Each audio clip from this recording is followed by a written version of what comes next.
next section of calico. It's exactly the same size as the bit that you cut for the front, and marked it 4 centimetres in from the raw edge, a straight line down that is your centre line for the centre grain, centre back, and then put that information on as well.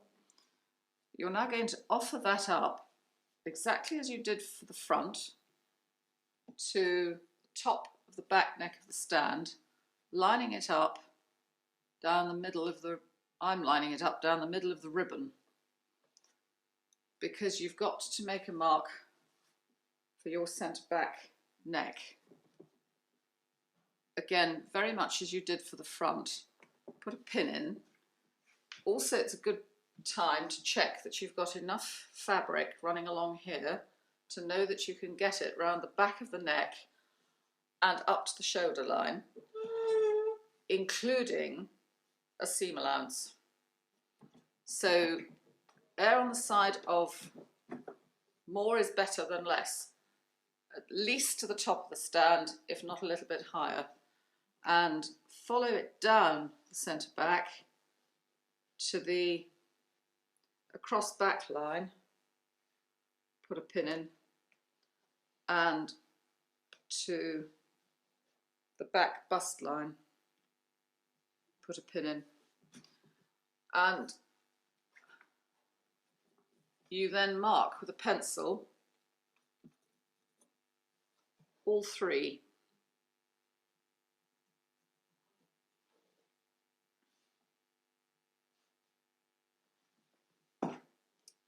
Apologies, well, I have to stand on Ethel's foot again to... Ethel being the stand, by the way, she does have a name. I've no idea where that came from. It just appeared one day. So that's not very clear at the moment here, but it will be when I've drawn it across properly.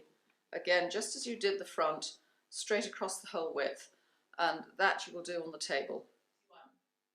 So just as you started with the front, you're going to offer up the short horizontal line, which is your centre back neck, to the back neck of the stand, and then bring down to the next mark, which is the across back one, and secure with a pin. And finally to the bust line. Come back up to the top of the neck and just pin that away temporarily. Smooth the back neck across, and you're only going to get about as far as my horizontal line before you've got the same issue, not quite so badly as you had in the front, because the curve of the back of the neck is different. It's flatter, but you're going to get the same issue of tension. So again, slash in to release it.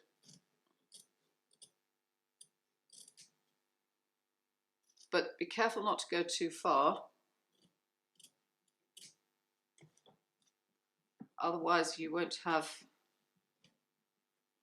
enough leeway for seam allowances. And you can see straight away that it has released the tension round as far as, I'm just putting a, sorry, I'm having trouble here with my back neck shoulder point, which doesn't want to stick in, as far as that, and swinging back round to the centre back, then mark base of the neck on from the first part of your line round to the shoulder, the line of the shoulder here, and this is the inside neck edge. And we can take that line on down to the middle of the shoulder line, which is running down the ribbon that is the back princess line that runs all the way through the waist right to the base of the stand. And you can also mark that with a pencil line right down towards that pin. Before we go back up to the shoulder dart, pin the rest of the straight centre back and grain in down to the waist and secure that with a pin. And then you can come back up to the bust line. This is the back. It's the bust line that runs around the whole of the body, but it's the back section of it. And draw that round. And by draw, I mean pulling it round with your hands towards the side seam so that it remains parallel to the rest of the base of the stand, and attach that into the side seam with a pin. Right, the next thing, just like the front, you're going to smooth this section back up to the top of the underarm and put another pin in. And you'll find that there's a small amount of material bubbling up on the shoulder line at the back area of this princess line that runs all the way through the body. And it is a small amount. Don't expect it to be a great wadger cloth, because it won't be. It's only suppressing the little area that runs over the shoulder blade. Just take out this little area, pinning the fabric together. You're not pinning into the stand.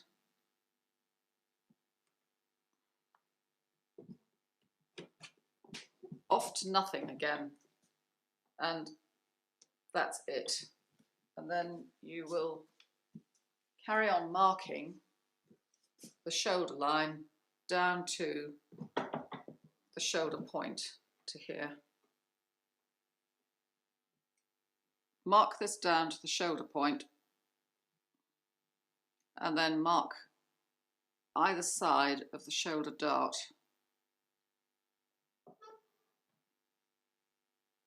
Down to where it vanishes out to nothing, and then flick it over and do the same the other side, so that you've marked both sides of the darts exactly the same way as you did the front. Slightly fiddlier because it's a smaller area, but the principle's exactly the same. Smooth, come back down to the centre back waist and smooth across with your fingertip to the next taped line across, which is the princess line seam, and put in a pin. And then you can mark the back waistline just with your dotted line again, and you'll see that the fabric forms into a pleat, which is effectively going to be what your dart is. And it won't be as big. I'm going to move that slightly further back. It won't be as big a dart as the front, because it hasn't got to get over a bust. It's just suppressing the excess between the waist and the back line of the chest here. So it's going to be that sort of size of a dart. Okay, you're now going to pin out the back dart. This is the back waist dart, and you can pin it from the top down or the bottom up, it doesn't matter. It's going to start about 2 centimetres or 3/4 of an inch from your back bust line, or otherwise known as chest line, and you just pinch the fabric out back down to the waist, and then you're going to smooth that final section across to the side seam. Whoops. And try to get a pin in. And then another pin there. so that you've got a nice smooth finish. And you mark the dart exactly the same way as you did the shoulder one, and across the waist to the pin on the side seam.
You've got the same problem happening at the back, down here at the waist, as it did at the front. So you need to slash in with the scissors to release the tension, and then it'll start to sit down into the waist like that. You might find that you also need to do another one here. And at this point, I'm now going to remove some of the excess at the edge.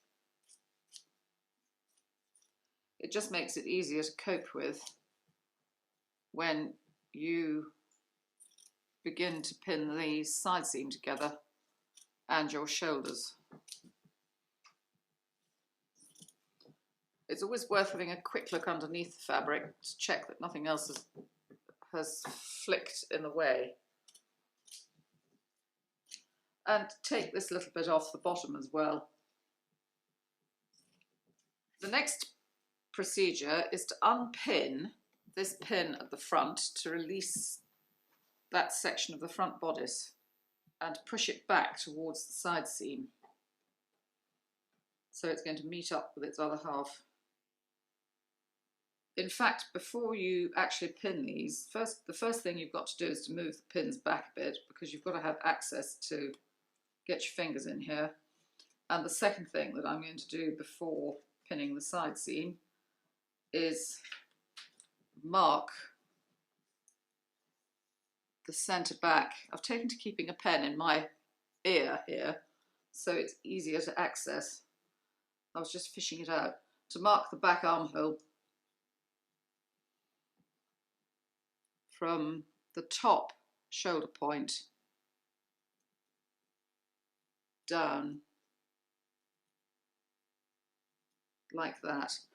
And having done that, then we can join up the side seam and matching up the dashed line down the front with the one on the back.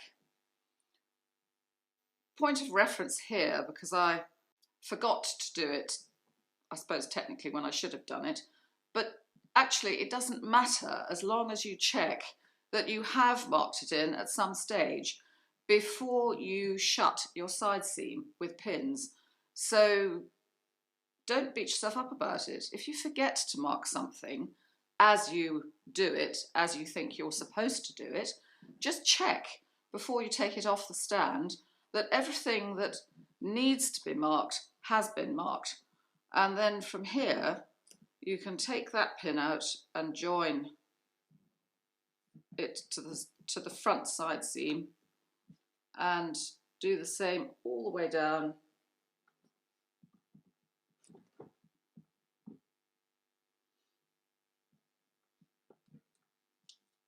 to the waist.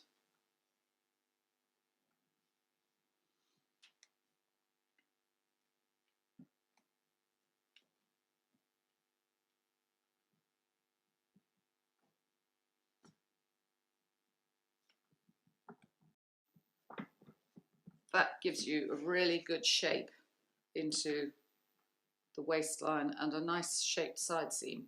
And then you can trim a little bit more of this excess of fabric off before we take it off the stand. And you'll notice I've now forgotten something else actually, because we need to flick the top shoulder up and pin that together. So undo that pin,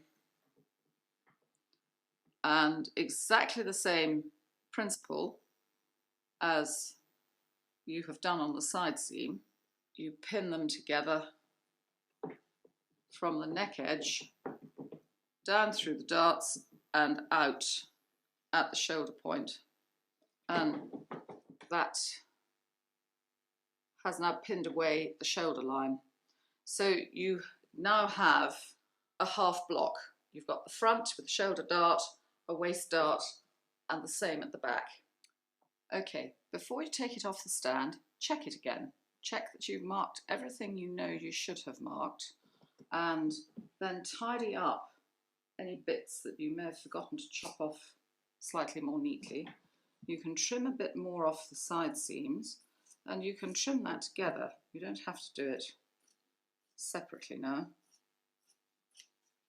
And you can trim a bit more off the armhole as well.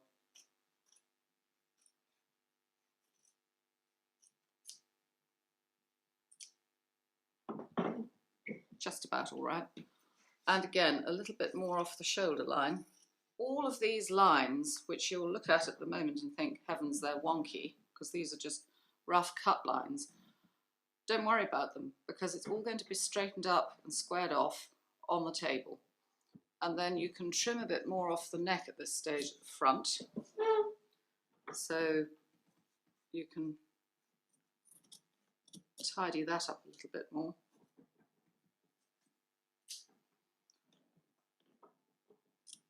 And then come round to the back again, to the back neck. Remove that top pin and trim that bit of the neck away. And that should now give you a sense of what the block looks like. The last thing that we need to do before we take it off the stand is to put a tape measure around the waist to get the natural waistline level, which may very well not be quite where you have put some of the marks in.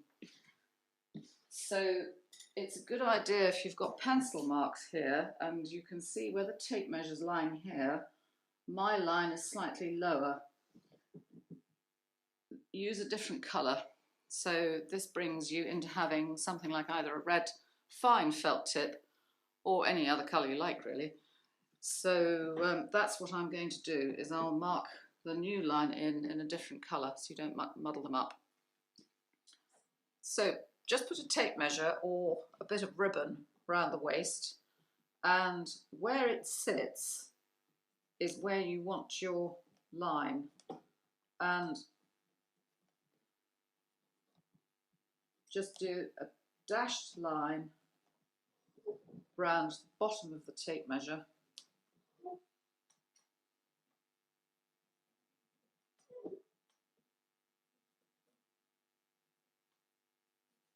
right back round to the centre back, and that will give you an accurate waistline when you come to square it off on the flat.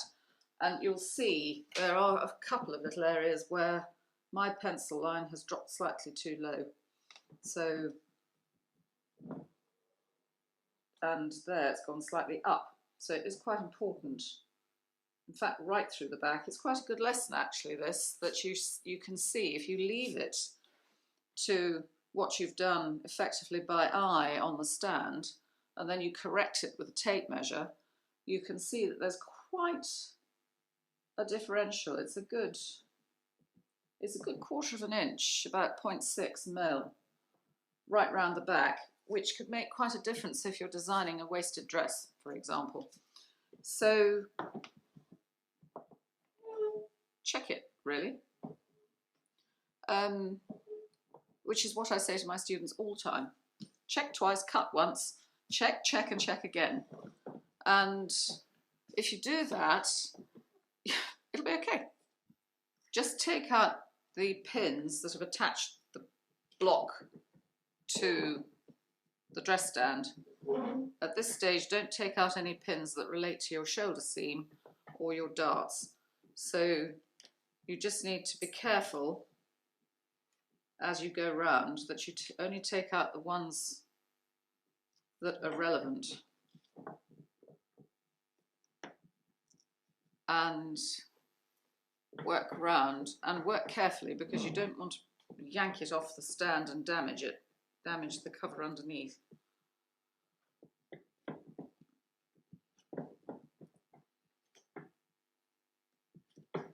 And back up to the neck, and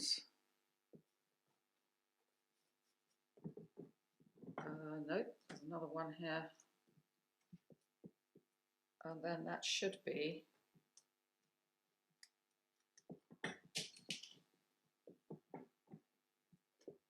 finally off the stand.